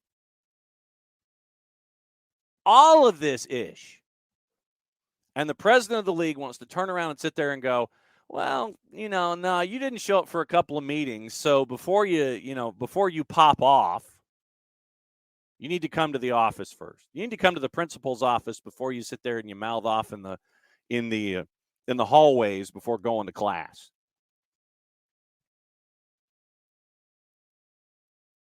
Rio Ferdinand went on social media and said, bro, you need protecting. Ronaldo. Once again, an episode of racism in La Liga, again with Vinicius Jr. Until when? As long as there is impunity and connivance, there will be racism. It is unacceptable that referees, the federation, and authorities are also without action and that fans applaud such an absurd act. Vinny, count on me in your fight, in our fight. Rio Ferdinand. Bro, you need protecting. Who's protecting Vinicius Jr. in Spain? He receives a red card after being choked and receiving racial abuse during the game. WTF. How many times do we need to see this young man subjected to this ish? That's not the word that he used. I see pain. I see disgust. I see him needing help, and the authorities don't do ish to help him. People need to stand together and demand more from the authorities that run our game. No one deserves this, yet you are allowing it. There needs to be a unified approach to this. Otherwise, it will be swept under the carpet again, in all caps. And linking to Paul Pogba, Neymar, Cristiano, Kylian Mbappe, Marcus Rashford, Bukayo Saka, Sterling, Zlatan, Pele, Jude Bellingham, Camavinga, Serge Gnabry, Memphis Depay, Sadio Mane, Mo Salah, Leo Messi, Harry Kane, Erling Haaland, Jack Grealish. Everyone stand together loud and proud. And then red X, ignorant racist, and then another red X. That came from Brazilian Ronaldo.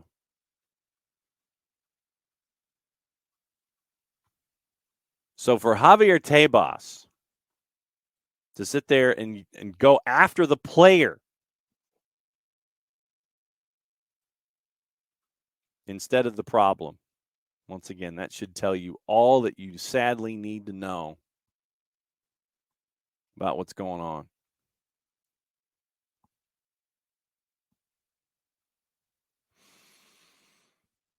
Deflecting the blame for a lack of action back toward Vinicius Jr.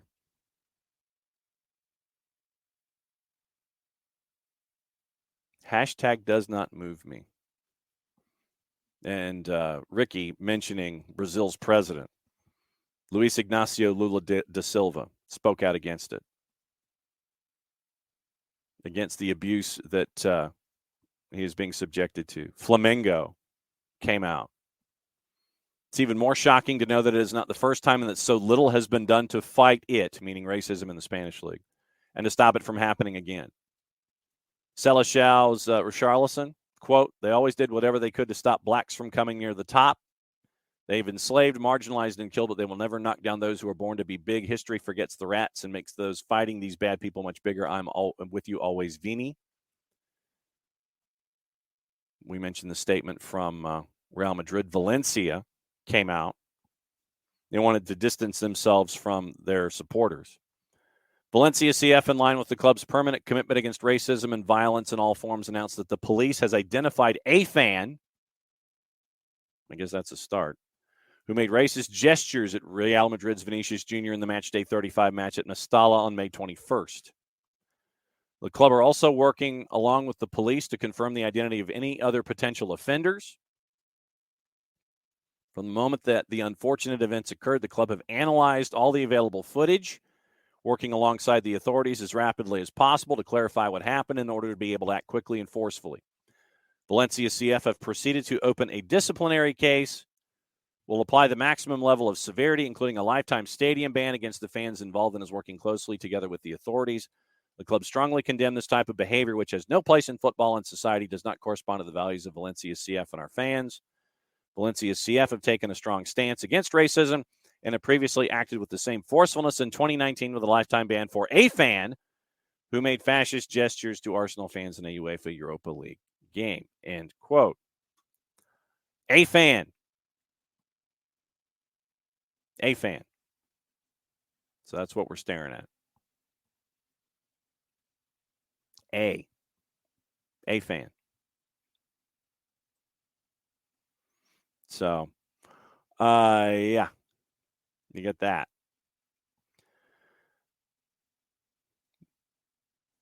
David reminds me of the scene in Lethal Weapon.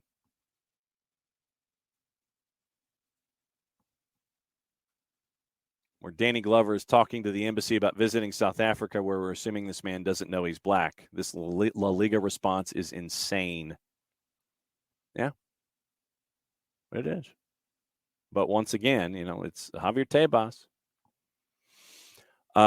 When you have individuals who are out of touch with what's going on the ground floor, I want to look out their window from up high in the skyscraper, and they sit there and they look at it and it's, oh, okay. Out of touch with what's going on in the world.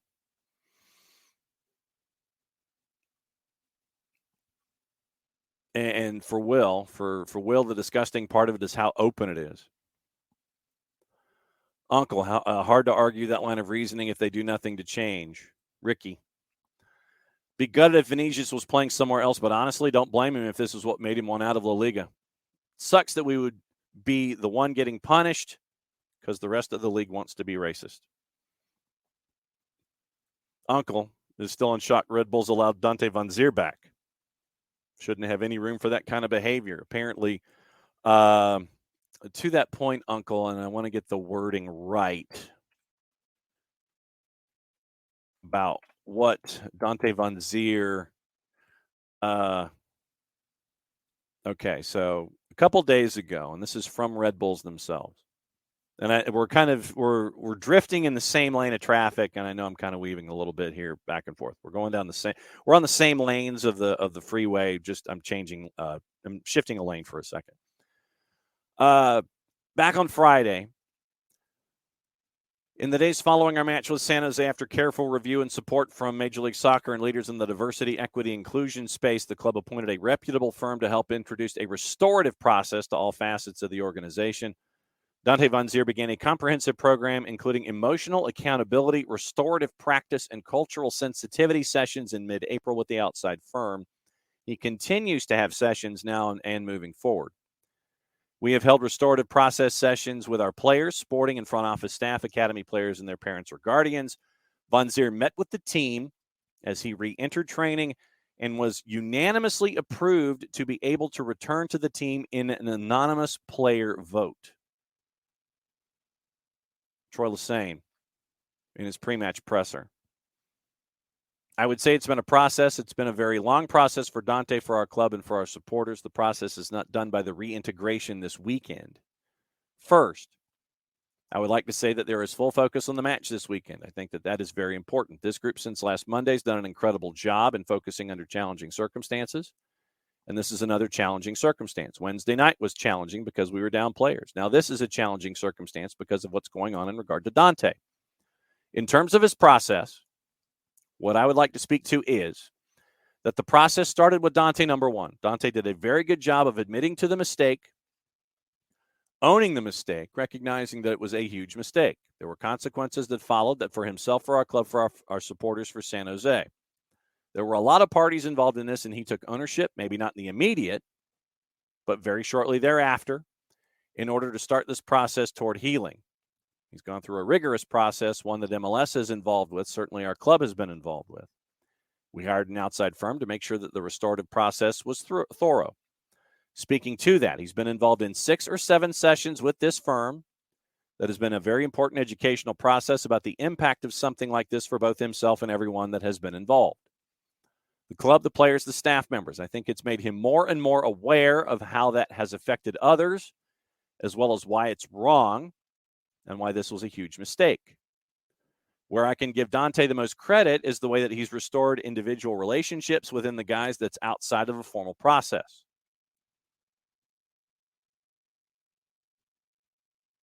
This is what's impressive to me. The most impressive thing is he's taken the time to speak more individually with players and connect in smaller groups in his own genuine way. That's not guided by anything other than his own human nature, right? Then that last part of this process to get him back to where he is today, the reintegration into the team for Saturday, is that there was a unanimous vote that took place from the team. Rather, there was a vote, but the vote was, do we want to them back or not, players only. Rather, there was a vote, but the vote was, do we want them back or not, players only. And this was unanimous, saying we absolutely want Dante back in. We think that he's learned from the situation and he understands the situation better. We'll understand moving forward that there is still a lot of work to do. Dante, this is a long answer, but I think it has to be a thorough one. Dante is now in a position where he's able to be back with the team. But that's been the decision through the process of the players, staff, club, that he's allowed to come back now at this stage. If others aren't there yet, supporters, anyone else, that's okay. That's understandable in your own time. What I'd ask for, though, is one thing that I said the other day, and that this is a lesson that I learned from one of our black players and one of our youngest black players in Serge Ngoma. I spoke to Serge shortly after this happened with Dante, and I said, how has this affected you? I wanted to listen to him. And one of the things that he taught me was, because I had, mixed emotions about what was going on as well. But the thing that gave me really good direction is this young, just incredibly intelligent black human being. There was a black player in our team, and he said, listen, this is a time that's going to allow me to educate someone on why this is. He looked at it as an opportunity to educate someone and an opportunity to be a good human being to someone else who's made a big mistake. Another lesson in regards to that from Serge to then Sola Winley with Major League Soccer, and it's hand in hand with what I'm talking about with Serge. This was a hateful use of words by Dante, no doubt about that. We can't tolerate that. There has to be consequences again for that. But Dante, we've learned, is not a hateful person, and he has to continue to prove that every single day. I hope that answers this question, thoroughly on him. If there's more questions, I understand completely, but I also want to go back to the original point. We have to have full focus on Montreal this weekend, and Dante is a part of that, end quote. So that was what Troy Lacine said on his Friday press conference involving Dante Van Zier. Michael Valverde's no longer going to watch or support La Liga. Just done until they get serious about eliminating the hate. And Ricky, this is a legit question. This is a legit question. Where does UEFA stand in all of this? I feel like there needs to be stronger punishments. I've heard nothing. But actually, tell you what, since I've heard nothing, let's go ahead and do a little go ahead and try a little bit of how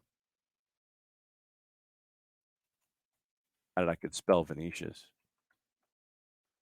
So let's see if UEFA has come out with anything in particular.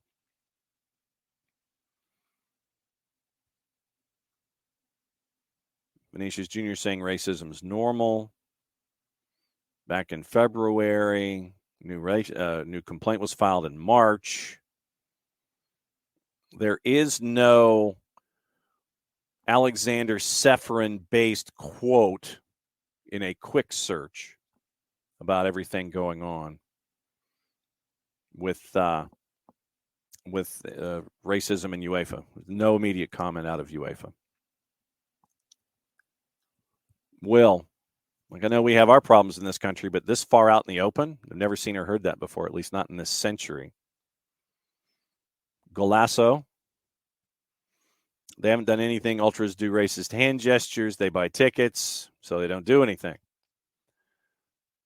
And Ricky reminds us about the NAACP issuing a travel advisory for African Americans not to go to Florida. So that's a part of it, too. Michael was thinking of visiting Spain in the fall, but decided against it. And Michael being from Spanish heritage, that's heartbreaking. Uncle, hoping that punishing one will appease the justified outrage. Yeah, and I think that's, once again, we always make the analogy of, if you see something going on, it's like you have both hands up in the air. Then you sit there and it's like, this is the serious issues in the one hand, and then you try to do something in the second hand that will ultimately make you distracted from what's going on in your first hand.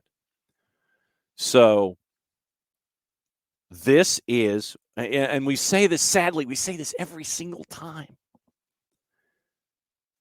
hanged in effigy. The word monkey chanted at him, not just by a fan, as apparently it has been proffered or alleged in the past. But no, it's more than one. But sadly, you get into these situations where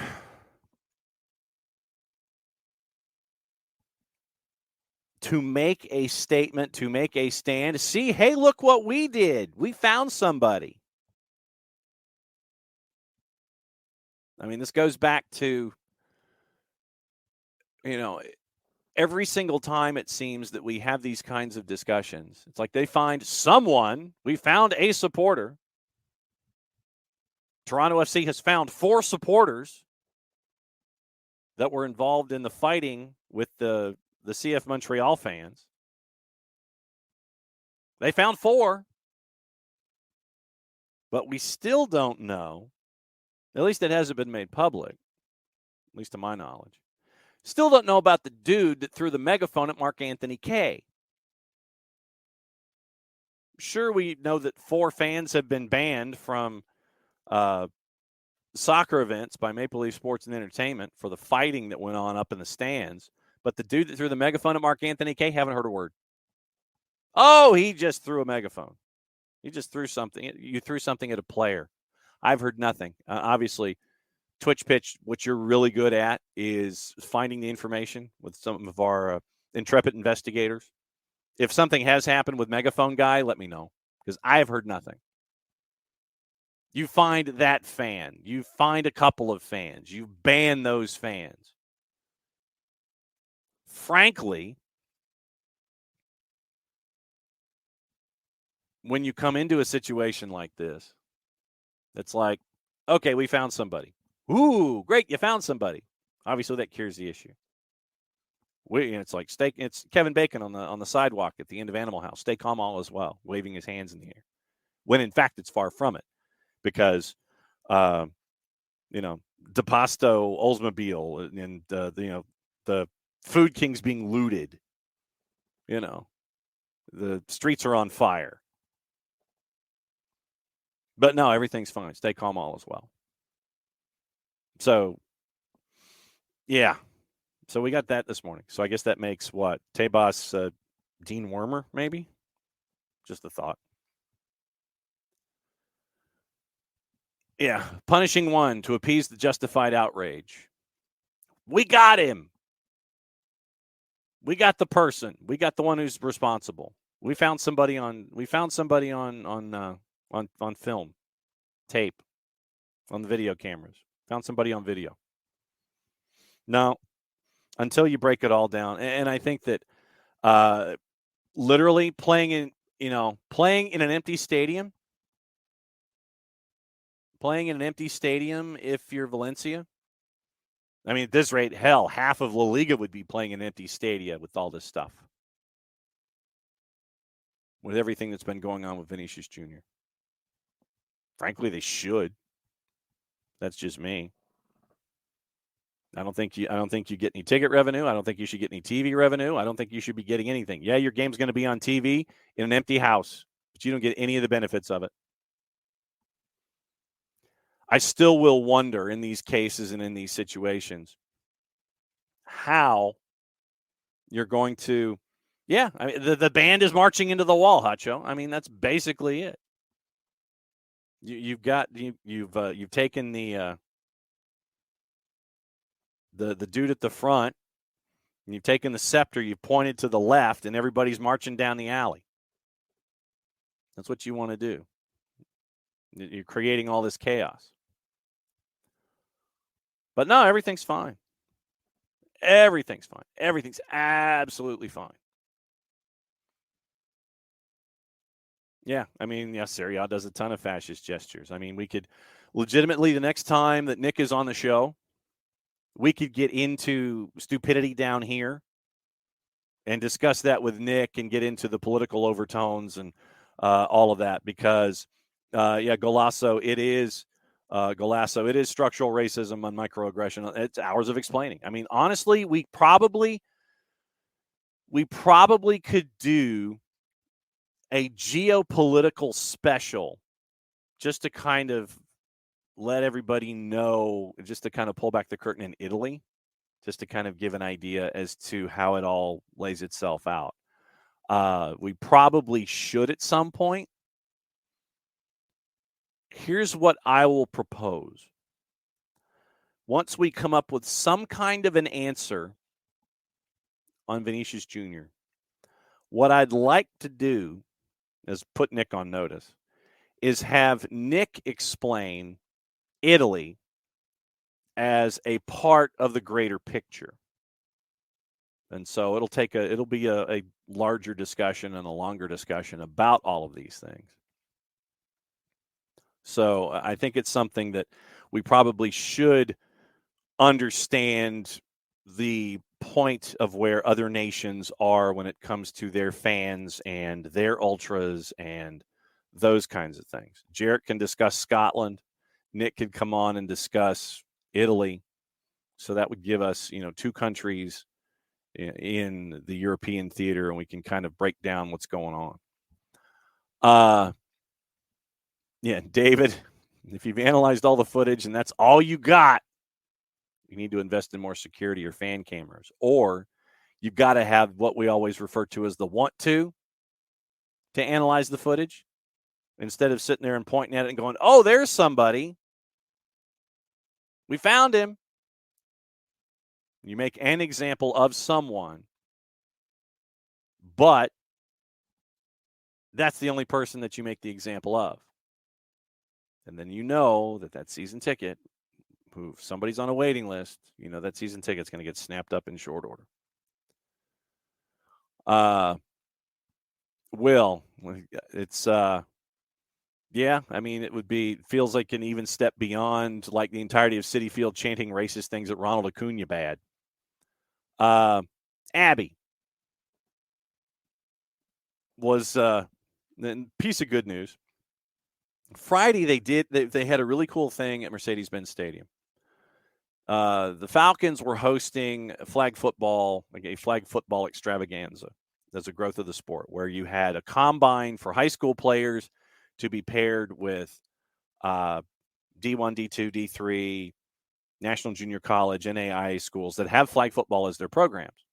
At the same time, NAIA had their flag football championship.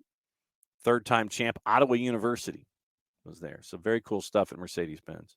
Yeah, and Abby, I hope that they do appeal the red card. Yeah, seems like Red Bulls could have found a buyer in La Liga. Golasso, least racist league is English Premier, but when they missed the PKs, Sancho, Saka, Rashford, the racism came out. And that was specifically why I went ahead and sometimes there's only certain ways that we can show our support, and that was why I picked up the T-shirt that I did, and I wore it on the air, and will continue to wear it on the air as a constant reminder of these kinds of things. And Uncle, it shouldn't take a series of classes to know how or why that behavior isn't tolerated. Yeah, it is. It is pretty damn simple. Although that education on racism does help. It is, and you are correct, Golasso. It is not easy to explain, and everyone's point of view is different. And so it is in a way, it's almost like a political defensive driving course to where you can find out about yourself and everyone else.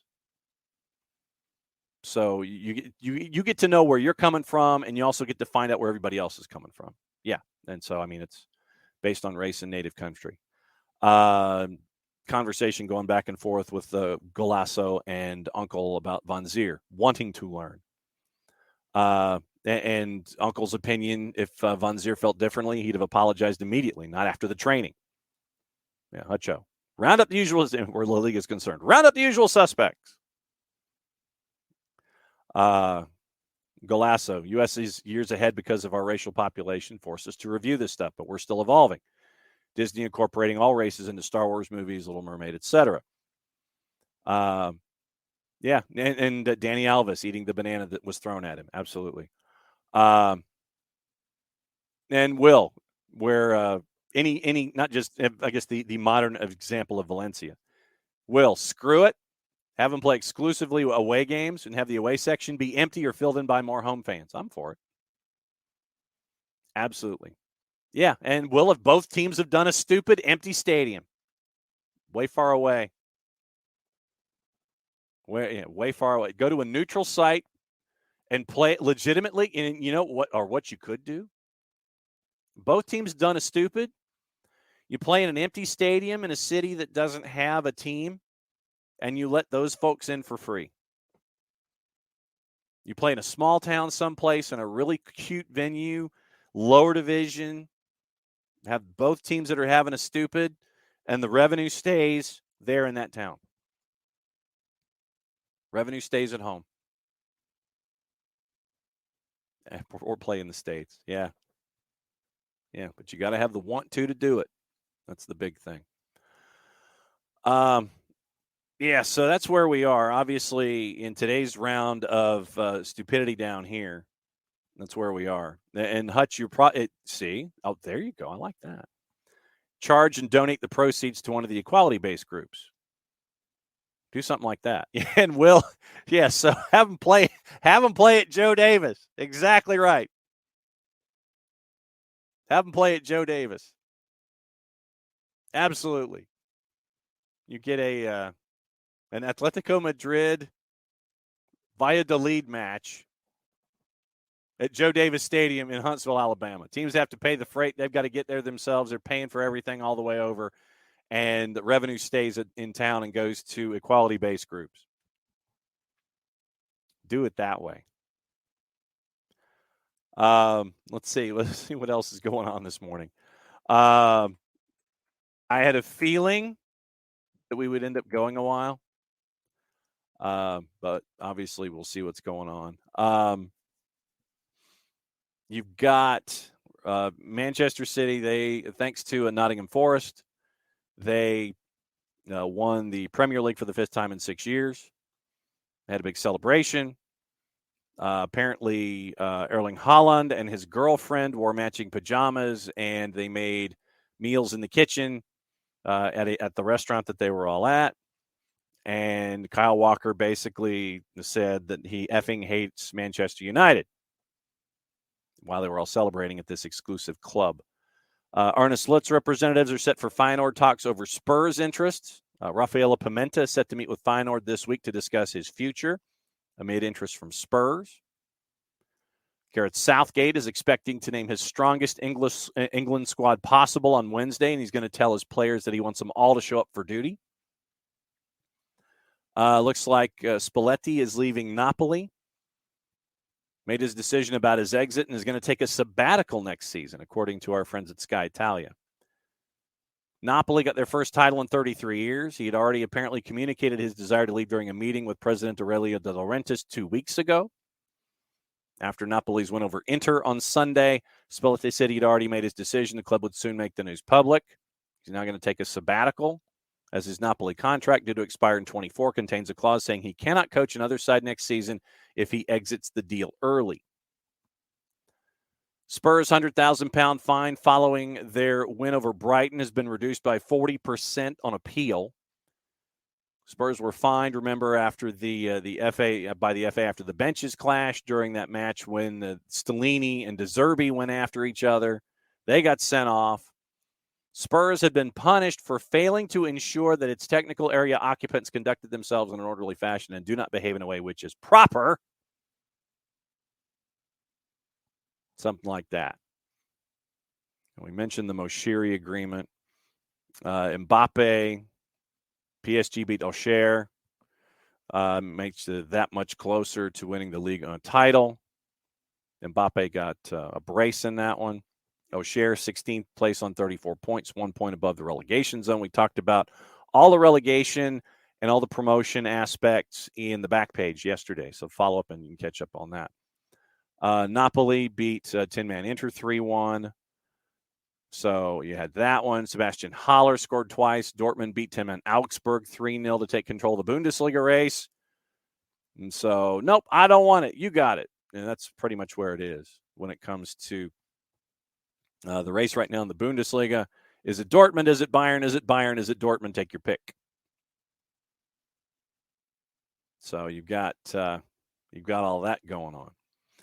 Well, I mean, and Hutcho, it looks like Schmatke might be the new sporting director at Liverpool. So we'll keep an eye on that. I mean, legitimately, SDH logo needs to be changed to the Punisher logo this morning.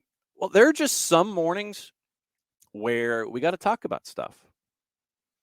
And we've got to look at it. We've got to analyze it. And we have to continue to remind folks about it, because if you don't talk about it, then it just kind of sits. And then the longer it sits, it goes away. And I've always thought that when we have stupidity down here, I think that we need to expose it for what it is. We need to talk about it for what it is. And be one of those voices out there that reminds everyone that the game is supposed to be for everyone and that you're not supposed to be an idiot. And I say that I say that word lovingly with an old friend of mine who was the idiot. We've got to expose the idiots. That's part of I think it's a part of our journalistic import. Legitimately. Oh, we got a bot. It's been a while since we've had a bot. Good morning, bot. We'll report you. There we go. We got stuff with the 7v7 tournament that's going on. Once again, Peacock is going to be the streaming partner of the TST. 27 matches aired on Peacock, including the championship match, which will also air on CNBC. So Peacock and CNBC and NBC Sports are going to be doing TST. 12 group play matches, 15 matches from the knockouts, all airing on Peacock. Championship match on CNBC on June the 4th. Encore on NBC June the 10th. All non-Peacock games streamed on the TST YouTube page. All TST games streamed on the Goal YouTube page. Asterisk. Exceptions apply for streaming Hapoel Tel Aviv games in Israel and Como 1907 games in Italy, Malaysia, Indonesia, and Singapore. More info to come. But if you're wanting to look at the winner-take-all TST, go to Peacock and go to CNBC. So that's what you're staring at with that. But no, I mean, Hutch, legitimately, on mornings like this, since we don't have a weekend show, I think it's our import to expose stupidity for what it is. And I mean, legitimately, and I want you guys to keep me honest as well. If there's a story that I miss, I mean, legitimately, that's why I started the back page in the first place, to kind of have a window to the stories that we miss or don't have enough time to devote to during the week. For those of you who missed the back page, it's on the network. Don't forget to download the SDH app through the Google Play Store. Go to the Spreaker app, SP, like speaker with an R, Spreaker. Do a search for Soccer Down Here and download the Spreaker app, and you can chase us there with SDH on Spreaker. You can also go to soccerdownhere.net. But with the back page every week that I remember to do it, it opens that window for the stories that we miss. And literally, there'll be like a list of 5 or 6 stories at the end of a Friday, and I'm like, okay, well, crap, I didn't get the chance to talk about them. That's why on Sunday, I'm bringing the back page, and we go back over the Sheffield Wednesday win over Peterborough and an important rant, as Jeff Stelling calls it. Jeff talked about what it's like with one of the correspondents for Sky, Abby Davis, and what it's like for her to battle anorexia. And there was a march this past weekend, and so Jeff discussed what it is to try to fight, eating disorders, And so we include that. I also talked about current situations with points, promotion, relegation across Europe, all those kinds of things. And so that's what the back page is for. So if there's a story that I forgot, there's going to be a Memorial Day show. Of course there is. Absolutely. It's early in the day. And there's gonna be stuff to talk about. I mean, we're gonna have to talk about relegation and promotion and MLS and all these other kinds of things. We're not going anywhere. So yeah, there'll be a Memorial Day show. That's easy. 4-card, you missed nothing. You missed nothing. 4-card. First hour we talked a lot about Atlanta United. Second hour we talked, sadly, a lot about Real Madrid, Vinicius Jr., Javier Tebas, and Carlo Ancelotti. But the fact that we have the space to do it, we're really fortunate. But at the same time, the fact that we continue to have to talk about these things really sucks. But that's what we've talked about in hour number 2. We've talked about Vinicius Jr. and Real Madrid and how the president of the Liga, Javier Tebas, kind of needs to look in the mirror a little bit or just get in the elevator and come down to the ground floor and hang out for a bit. So, Crunk ATL, congrats to Man City. The European soccer way of awarding championships will be nothing like how we do it here in the U.S. Give me a high-stakes win and take all over some points accumulation sitting on a coach at home watching second place lose.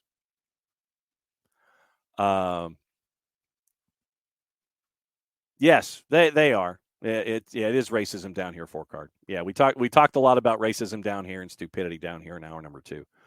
Gossip, rumor, and innuendo and viewing habits before we go. There's a big match in the Premier League for Monday Night Football. For them, Monday Night Football. For us, Monday afternoon football. Gossip. Chelsea made an 80 million euro offer for Dusan Vlahovic to Juve. Man, you are also preparing a bid for Vlahovic, who's made it clear he wants to play Champions League football next year. So I guess that means Chelsea's out. Leicester planning to approach Graham Potter about becoming their next permanent manager. Roma, their manager Jose Mourinho wants to sign Yuri Tielemans when his contract expires at the end of the year. That's from Gazzetta dello Sport. Barca have reached an agreement with Jorge Mendes for Ruben Neves. I think that was supposed to be in the neighborhood of $40 million.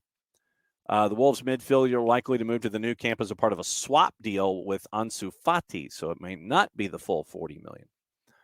Aston Villa weighing up a potential loan move for Anthony Martial next season. Harry Kane's future at the club is uncertain. 29-year-old captain says there's a lot that needs to change at Spurs for them to start to be successful again. Did you see the last home match where Daniel Levy got booed? That seems to be a normal thing these days.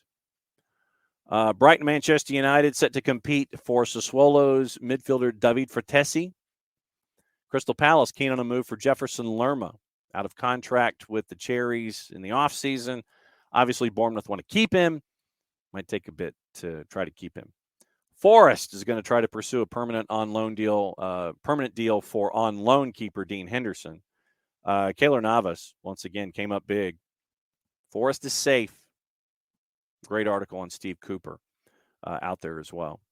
Aston Villa Wolves are competing to sign midfielder Habib Diarra from Strasbourg, who value the 19-year-old at £20 million. That's the 3-letter paper, so take the information at your own peril. Manchester United in talks to extend Facundo Palestri's contract until June 2028. That's from Fabrizio Romano. Remember, that's more about controlling the asset more than anything else. Manchester City willing to sell goalkeeper Zach Steffen this summer when his loan spell at Middlesbrough ends. That's the 3-letter paper, so keep an eye on that one. Feyenoord general manager Dennis Teclosa says he's turned down an approach to join Spurs and expects Arne Slot to also resist interest in Spurs. We mentioned Spalletti. Juve manager Massimiliano Allegri stated he wants to stay in his role, but added it's not up to me to decide. So keep an eye on Allegri. Yeah, Huntsville, you're going to, after those 7 matches on the road, Will, you're going to have a home stretch. That's all we're going to say. Oh, what do you guys think about the branding for FIFA 26? Very bubble lettering. Very, very 80s. Today, FS2, the U20 Men's World Cup. England, Tunisia is at 2. Gambia, Honduras is at 5. 3 o'clock, USA Network. Newcastle and Leicester City. 3 o'clock. Knicks. By the way, Knicks, I hope you're doing well. I forgot to ask on Friday how you were doing, but I hope you're doing well. Gold TV has the Peruvian Primera at 4:30. Universo is your simulcast for FS2. And Paramount Plus has the Brasileira at 7 with Cruzeiro and Cuiabá. And so if you want to take a peek at Marcelino Moreno, you can do that at 7 o'clock tonight on Paramount Plus. Serie A, Roma Salernitana is at 12:30. Empoli Juve is at 2:45. Yeah, Hutcho, who stole the design budget? Exactly. Or what ad firm said, hey, you ought to do this. And what did they get paid? So, bit of a light day, but obviously the big thing is on USA Network at 3 o'clock with Newcastle and Leicester City. That will go a little ways to determine what needs to be done for the final day of the regular season in the Premier League. So we'll keep an eye on all of that stuff. Thanks for putting up with stupidity down here in hour number 2. And obviously it was stuff that needed to be talked about. 8-10 at home for Hunt City. Good stuff. That reminds me, I got to reach out to them and see if I can get Jack to come on for a 1v1. We'll be back at it again tomorrow. Hopefully there'll be less stupidity. This week, obviously, programming is going to be coming out all over the place. We're going to have the USL Championship programming, USL League One. That'll be up later today. Prem and Proper up later in the week. MLS Next Pro Week in Review up later in the week. Wednesday, our standard visits, hopefully from a healed Bart Keeler, where we can talk about reffing down here and stupidity down here. Dylan Butler hopefully joining us on Wednesday as well. Remember, it's the last Thursday of the month. So the USL guys, Kaylor Hodges, by the way, is on his honeymoon. Kaylor Hodges is on his honeymoon. He went to a baseball game in Asheville. Very cool place to go to McCormick Field to go watch. They'll be on Thursday morning, and Friday morning will be standard weekend whip around. Patent pending trademark coming sooner rather than later, where we get to talk about the purple team. 9:30 will be Beyond Goal. So it'll be our standard week of stuff. Thursdays with Nico popping up in there as well.